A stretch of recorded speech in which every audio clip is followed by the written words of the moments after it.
Halo semuanya, perkenalkan nama saya Devi Dwi Arianti dengan NIM 63240324 kelas 634A13. Pada video kali ini saya akan melakukan analisis kaidah kebahasaan pada sebuah cuplikan pidato. Pidato yang akan saya analisis adalah pidato yang disampaikan oleh Nadiem Makarim. Dalam video ini saya akan menganalisis apakah pidato tersebut sudah sesuai dengan kaidah bahasa Indonesia. Berikut merupakan cuplikan pidatonya. Assalamualaikum warahmatullahi wabarakatuh. Salam sejahtera bagi kita semua.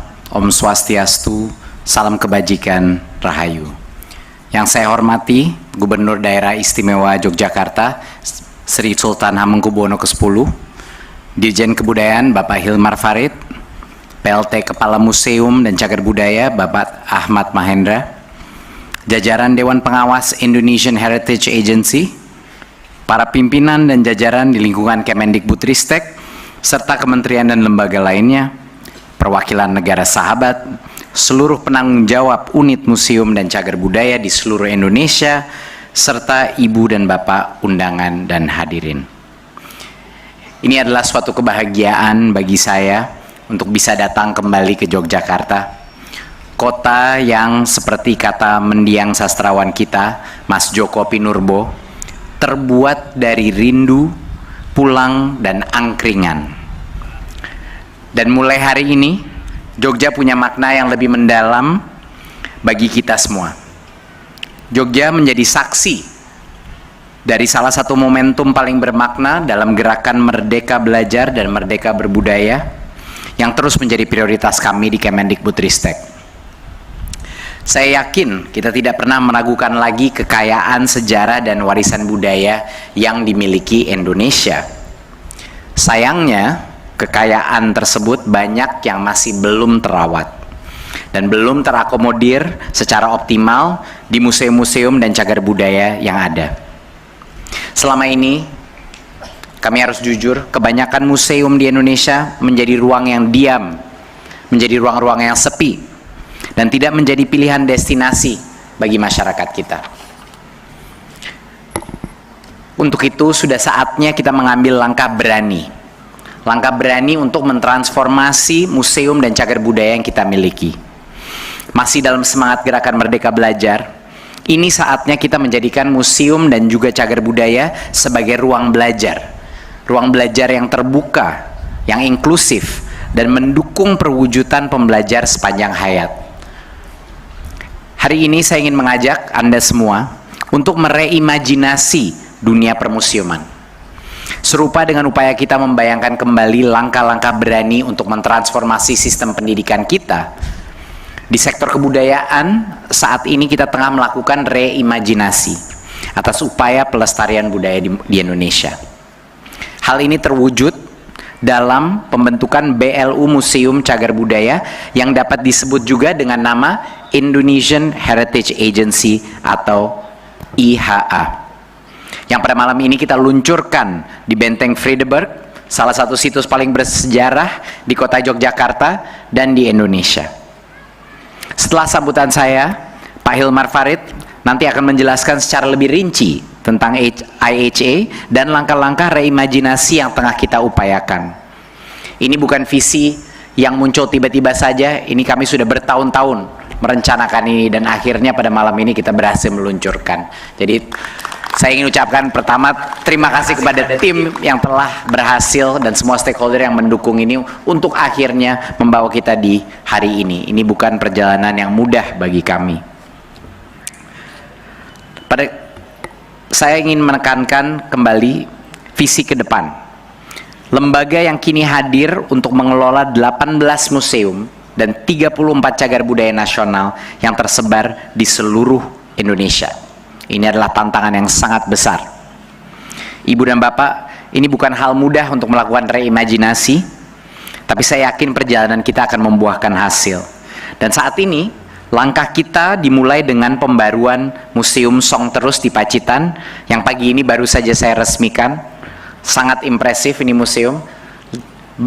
Banyak, jauh lebih bagus dari beberapa museum di Jakarta pun. Saya bilang ini harus dicontohkan di seluruh kota-kota besar. Luar biasa itu museumnya.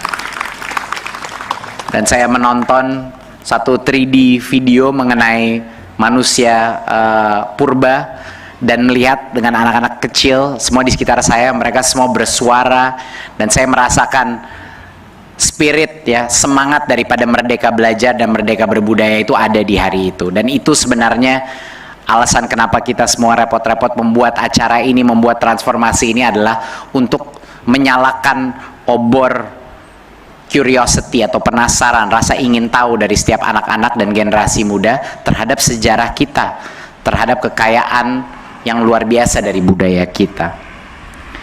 Besar harapan saya agar ibu dan bapak turut menyaksikan dan terlibat dalam proses revitalisasi dunia permusiuman yang kita mulai hari ini.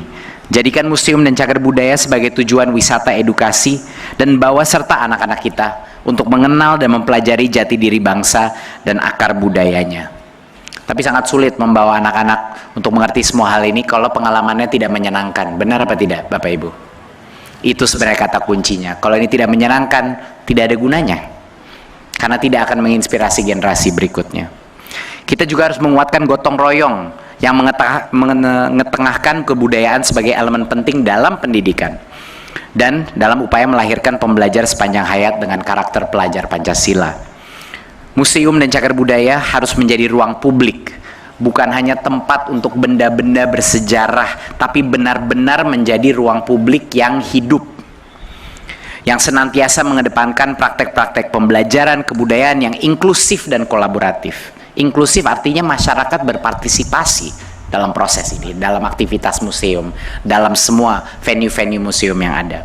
Ini harus menjadi suatu space yang di-share, yang berbagi bersama dengan masyarakat. Bukan hanya kepada orang-orang yang tertarik kepada topik-topik yang mungkin berhubungan dengan sejarah, tapi untuk masyarakat lebih luas juga harus inklusif. Itu hal yang sangat penting dan hal yang akan kita push. Dan dengan adanya IHA ini, saya yakin Indonesia dalam waktu dekat akan melompat ke masa depan dengan generasi muda yang cerdas dan juga bangga dengan identitasnya sebagai bangsa Indonesia. Harapan kita untuk memiliki museum dan cagar budaya berkelas internasional kini bukan lagi mimpi semata. Sekarang kita bisa melihat cuplikan-cuplikan dari masa depan, rasa dan transformasi daripada museum kita. Ada sudah beberapa contoh transformasi, salah satunya adalah di lokasi ini. Perjalanan 5 tahun Gerakan Merdeka Belajar menandai harapan baru dalam mentransformasi sistem pendidikan kita. Menutup sambutan ini, saya ingin kembali mengenang mendiang penyair besar kelahiran Yogyakarta yang baru saja meninggalkan kita semua dalam kedamaian. Dalam secangkir teh, ada hati Jogja yang lembut meleleh.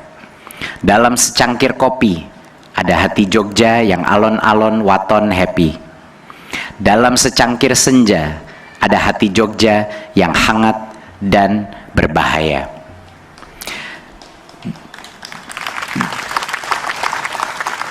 Dan pada hari ini, Ibu dan Bapak semua, dalam secangkir malam, ada harapan untuk pendidikan dan kebudayaan yang kita wujudkan bersama dengan Merdeka Belajar. Dengan sambutan ini, secara resmi, saya luncurkan Indonesian Heritage Agency. Terima kasih. Wassalamualaikum warahmatullahi wabarakatuh. Om Shanti Shanti Shanti Om. Namo Buddhaya Rahayu.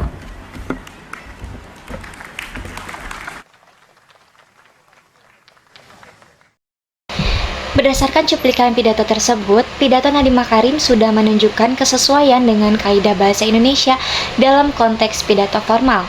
Hal ini terlihat dari penggunaan diksi yang komunikatif dan juga mudah dipahami oleh audiens, sehingga pesan dapat tersampaikan dengan jelas. Dari segi struktur kalimat, pidato ini umumnya menggunakan susunan kalimat yang cukup teratur dan banyak menerapkan unsur subjek, predikat, objek, dan juga keterangan atau SPOK, sehingga gagasan yang disampaikan menjadi lebih runtut dan mudah dipahami pendengar. Selain itu, pidato ini juga menggunakan gaya bahasa retoris seperti pengulangan, ajakan, serta penekanan pada gagasan tertentu untuk menarik perhatian dan juga membangun keterlibatan audiens. Penyampaian pidato dilakukan secara efektif karena disesuaikan dengan situasi formal. Terlihat dari penggunaan sapaan resmi, penyampaian gagasan yang sistematis, serta bahasa yang bertujuan memberikan informasi sekaligus membangun motivasi kepada pendengar. Secara keseluruhan, pidato Nadiem Makarim telah menunjukkan kesesuaian dengan kaidah bahasa Indonesia melalui penggunaan diksi yang komunikatif, struktur kalimat yang jelas, penggunaan gaya bahasa retoris, serta penyampaian yang efektif dalam konteks formal. Adapun penggunaan ciri bahasa lisan seperti pengulangan spontan dan istilah asing masih wajar ditemukan karena pidato disampaikan secara langsung di hadapan audiens. Terima kasih.